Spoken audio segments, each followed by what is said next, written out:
Hi, this is Neha, And this is Atish, and we are back with a new episode on our channel Life and Books. where we explore timeless ideas through thoughtful conversation between generations. So, which book are we talking about today? Today, we are talking about a book that has changed millions of lives. It's The Power of Now by Eckhart Tolle. So, Atish, I know this book seemed a bit deep first. So, what was your first reaction?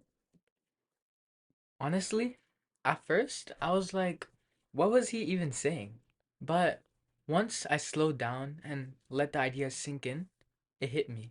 Like, we spend so much time thinking about the past or worrying about the future and totally miss what's happening right now. Exactly. That's the heart of Tolle's message. He's saying that present moment is all that we truly have, but our mind is constantly pulling us away from it. Yeah, and it's weird. We always think life will happen later. After school, after exams, after we figure things out. If we're always waiting, we'll never live. Beautifully put. Toll says that most of the human pain comes not from the situation itself, but it comes from our resistance to the moment. We either replay the past, which creates sadness or guilt, or we project into future that creates anxiety. I see that even at school. Some people obsess over bad grades that they got or a loss that they incurred in a competition. Others are constantly stressed about what's next. Scores, exams, college, success. No one's here in the moment. It's actually a collective addiction. We all are prone to it, even adults, to thought, to noise, to distraction. And this book, Power of Now, teaches us to wake up from the trance. There is a line in this book that stuck with me. You are not your thoughts. Mhm.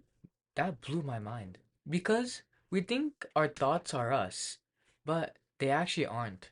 They're just clouds passing by. Yes, and when you realize that, you get space to observe without getting caught. You become the watcher, the awareness behind the thought. It's almost like separating yourself from the chaos in your head. Mhm. Instead of being in the storm, you're watching it from a distance. And in that space, something shifts.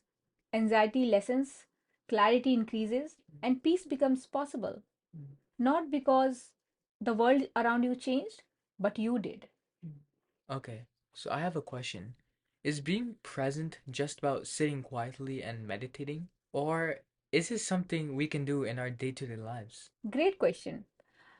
Presence isn't about doing nothing, but it's about doing things with awareness. Eating, studying, walking, or even talking, but you are fully there for it. Feeling the moment instead of rushing through it. So even when I'm playing football or gaming and I'm in it and I'm not thinking about anything, homework or anything else, right? So does that count as being present?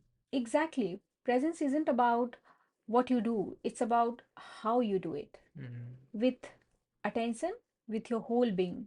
Mm-hmm. You know that feeling of flow when time disappears and you are just there? Yeah, like I'm not thinking, I'm just doing. Everything feels clear. That's pure presence. And that's when creativity, joy, and peace naturally emerge. Hmm. Tolls calls it stillness, but it's not empty, it's alive. You know what's funny? The more present I am, the less tired I feel. Like, overthinking is what really drains me, and not actual work. Exactly.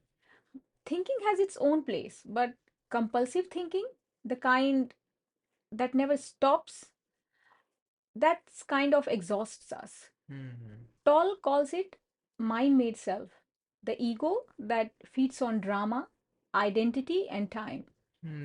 Okay, here's the hard one. What about when something goes wrong? Like failure, rejection, loss. How does being in the now affect them? Such a powerful question. Even Toll says that Even pain exists in now. Hmm. If we bring awareness to the pain instead of resisting it or escaping it, it actually softens. We realize that pain is just a sensation. It rises and it just passes. Hmm. So it's like suffering comes from pain or telling stories around it. Yes, we layer pain with mental commentary. Why me? I don't deserve this. Why this is happening to me? That's resistance. Presence allows the pain to be without adding extra suffering on top. Wow, that's deep. So instead of saying this is unfair, I can feel it and let it move through me. Exactly. And that's when something magical happens, even in hard moments. There is peace, not happiness necessarily, but peace.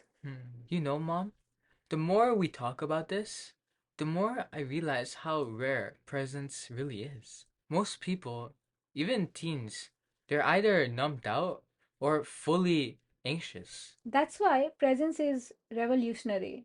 When you become present, you break the cycle. You stop being reactive and you start living consciously. Is that what awakening means?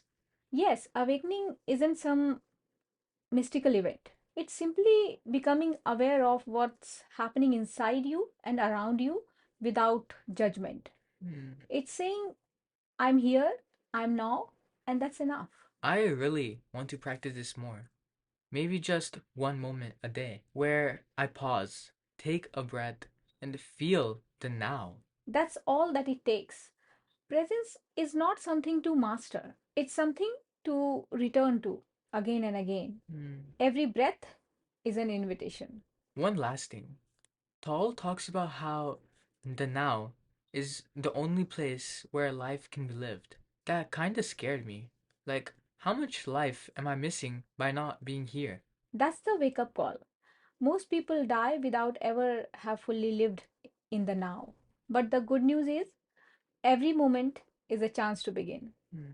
So today's episode is a gentle nudge to slow down, to listen inward, Hmm. to breathe and to be. Hmm. If your mind wanders, that's okay. Just notice it and bring it to now. Hmm. That's where life is waiting. Hmm. We should wrap up our episode here. Thank you for joining us. I'm Atiksh. This is Sneha bidding you goodbye for today. Till we meet again, live life with gratitude and keep reading. Moms are always right. So live life for gratitude and keep reading. Don't forget to like, comment, share, and subscribe. We'll see you in the next episode.